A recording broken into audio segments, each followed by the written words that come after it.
জানেন, ভারতেও কিন্তু 10,000 টাকার নোট ছাপানো হয়েছিল। যে সময়ের কথা বলছি সেই সময় যদিও ভারত স্বাধীন হয়নি, সালটা 1938। সেই সময় ব্রিটিশ সরকারের নেতৃত্বে রিজার্ভ ব্যাংক কিন্তু এই নোট ছাপিয়েছিল প্রথমবারের জন্য। কিন্তু তারপরে দেখা গেল যে 1946 সালে সেই নোট বাতিল করে দেওয়া হয়। তার কারণ ছিল দেশে প্রথম হওয়া নোটবন্দি।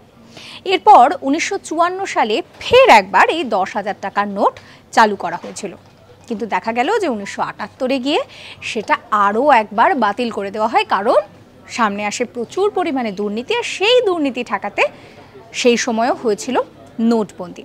এবার আপনাদেরকে একটু বলি যে 10,000 টাকার নোট নিয়ে এতক্ষণ ধরে আপনাদের সাথে কথা বলছি, সেই 10,000 টাকার নোটটা ঠিক দেখতে কীরকম ছিল। এই 10,000 টাকার নোটটা আয়তকার ছিল, মাঝখানে ছিল অশোক স্তম্ভ, আর রংটা ছিল একটু হলদেটে। আর যেটা ছিল যে সেখানে বড় বড় করে রিজার্ভ ব্যাংক এই কথাটাও কিন্তু লেখা ছিল, অর্থাৎ ভারতও পেয়েছে এই বড় অঙ্কের নোট। এরকম সমস্ত কন্টেন্টের জন্য সাবস্ক্রাইব করতে ভুলবেন না আজ তাক বাংলার ইউটিউব চ্যানেলকে।